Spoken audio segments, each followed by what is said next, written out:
Well, it's Andy from Royal Wellness, Health and Wellbeing Workforce Lead, and I'm with Kerry Burrows this morning. Hello, Kerry.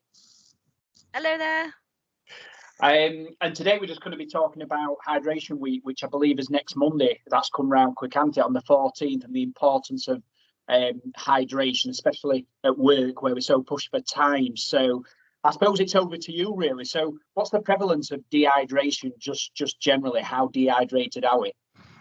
Well, I think there's been a little bit of research looking at healthcare staff and particularly frontline staff. So it may be around 35% are dehydrated at the start of a shift, and that increases throughout the duration of a shift. So one study which looked at the prevalence found by the end of a shift, approximately 45% of staff were dehydrated, which is quite shocking when you think we all sort of work in healthcare and work in an environment where we're used to looking after other people and looking after their needs with nutrition and hydration, but maybe that's not necessarily something we're focusing on enough to keep ourselves well and healthy at work.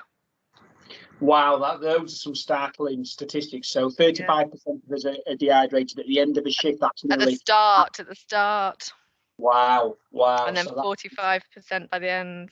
Yeah, and I know we've talked a few times, haven't we, Kerry, about this, working in the health sector, we're right, and rightly so, as the priority is the patients, and we neglect ourselves, really, which needs to be a priority, because obviously the links of dehydration affect your work and your ability to work. Yeah, it sounds really cliche, doesn't it? But you've got to look after yourself so you're at your best, so you can ensure that the care you deliver is the best. So it's not a selfish thing to put to prioritize your own care. It's important for making sure you're effective as you need to be at work. Absolutely. So let's a scenario here. So 35% of us at the beginning of a shift are already dehydrated. The effects of dehydration then, so that gets worse throughout a shift, or when we're at work if we don't hydrate. So what are the effects? So generally the first thing, for most healthy adults would be that you would start to get a dry mouth and feel thirsty, possibly. You'd start to concentrate your urine, so your urine would get darker. And then you might start to feel impacts on what we call your cognitive function, so sort of how you're functioning day to day. So that might be, you can be quite irritable, you might be quite dizzy. Some people may get slightly confused.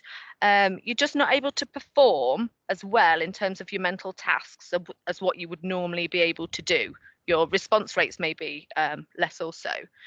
So that they would be sort of the very quick effects. And then if it's quite chronic, if you're dehydrated sort of day after day, you're not taking on adequate fluids, it can actually affect your kidney health, and also your bowel health. So constipation is a really big problem from not drinking enough, and also impact on your bladder health. So you may have bladder issues, increased risk of getting urinary tract infections, and get them quite recurrently.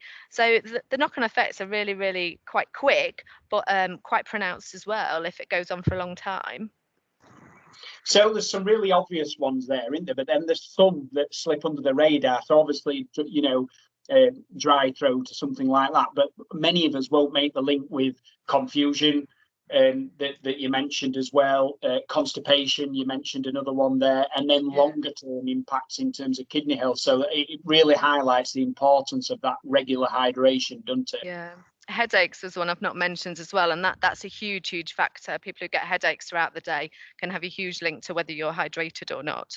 We'd often say to people, if they've got a headache, make sure you're getting on enough fluid, particularly if that's something that you're getting regularly as well as sort of seeking your doctor's advice. But yeah, headaches, confusions, be huge factors. Absolutely. So we're busy on shift, we forget to hydrate or even use the toilet, things like that, things are hectic and stuff. What counts as fluid? Because there's loads of things out there in the, coffee's not necessarily great for your caffeine, or whether some of the food we could get fluid from some of the food. So just give us a list. Yeah, so people will probably be quite pleased to know actually the vast majority of things count towards your hydration and fluid. So anything that's not alcoholic is hydrating. There's a lot of people think maybe tea and coffee are not included in your fluids, that they're not hydrating, but there's no evidence to support that. They can act as a mild diuretic, so make you wee, but that doesn't offset the benefits that you get from the fluid. So it's not found to be dehydrating, and that diuretic effect tends to be more pronounced if you're not an habitual coffee drinker. So if you just sort of are new to drinking coffee, or it's something you have occasionally, people who drink coffee as part of their regular routine don't tend to find the effects are so significant with that. So you can drink anything what you enjoy, and I would say probably drink the fluids you enjoy, because you're more likely then to want to drink them. But do just have a little bit of a think about what else the fluids provide you with, because we need to think about our overall health, and that's thinking as well about the sugars that we get in our diet and the fats we get in our diet. So if you like sort of the special coffees, the lattes with syrups in and you know, cream on the top, you've got to think about how that contributes to the overall balance of what you're getting throughout the day.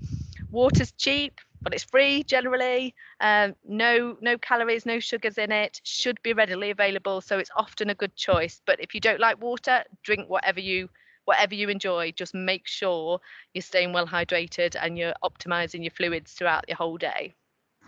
Oh, I love myth busting, Kerry. So you heard it here first, didn't you? That, you know, have something that you enjoy. Obviously non-alcoholic. You didn't that much, but tea, coffee, and things like that weren't really well. So tips to improve your hydration and fluid intake in terms of getting into the habit of doing it. I guess maybe even keep a bit of a hydration diary for a day. So maybe have a look at how much you do drink, because that's really useful to see if you're drinking enough. Know how much your cup or water bottle holds, because that'll be really helpful for you then to know how much of that you've got to consume through the day. We normally always have our favourite cup that we always drink out of, and bring your favourite bottle. Make sure you've got a water bottle that you bring to work, that you put you know, water in, or your cordial, or you know, your drink of preference. Make sure it's sealed and labelled, but somewhere really accessible for you, so you're likely to have a drink. Start the day well hydrated, because linking back to that study, a lot of people are dehydrated before we start, so make sure that's a priority before you leave the house. And then make sure at regular parts of the day, so it might be when you do breaks, it might be, I don't know, after a medication round, for example, just certain triggers in your day where you know it's important for, if you've not had a drink, you go and get one. Try and drink with your meals. Drink before when you get home, and make sure you have a drink before you go to bed. They would be generally top tips. Some foods are pretty good to help with your fluid as well, so incorporating them can be useful, and that's things that we know are good for your health anyway. So fruits and vegetables in particular can help keep you hydrated, and other things like stews and soups that have a good water base all contribute to your fluid intake. So that, I know on the week as well, it's reinforce, focus, energize. I've seen for hydration week. Yeah. That's what I'm on. So that's I think that's a really good way to look at it as well, isn't it? So when you're taking on fuel on board, whether that's hydrating or the right food, and finding that balance actually contributes and correlates directly to your performance and your ability to care for patients. So I suppose it's reinforcing that. Is there anything else around hydration we want to throw in as well? But I love the myth busting, Kerry. Love stuff like that. I guess the only other thing I guess I probably want to let people know, just if they are keeping a track on how much fluid they're drinking, is just maybe a bit of a guide on what they need, how much we should be aiming for, so people have got a bit of a target. So generally for most females, that would be about 1,600 mils a day. And for most males, that would be about 2 litres a day. But it differs. They're only guidelines. It differs depending on what you do, how active you are. Obviously, today we've got a beautiful sunny day, but that does mean we need to hydrate more, because we can lose more fluids through sweat when it's hot weather. And like I said, remember that fluid that also comes from food. So it's about 80% from what we drink and the other 20% from the foods we eat. So plenty of those really hydrating foods in the diet to boost the fluid intake. For Hydration Week itself, we've got some promotion activities going on that would be really nice for people to get involved in. We've got some quizzes with some great prizes. We're just doing a little bit of a focus on social media about the importance of hydration. And we've got sort of the annual afternoon tea, which will be taking place on the wards. Obviously, everything's very different this year because of the restrictions in place with COVID. So it's a bit more of a virtual presence that we'll have. But hopefully it'll be something everybody can link in with, and within that week, if you've just got 5 minutes just to take a little bit of a thought about looking after yourself, keeping yourself well, drinking well, then we've achieved something great then.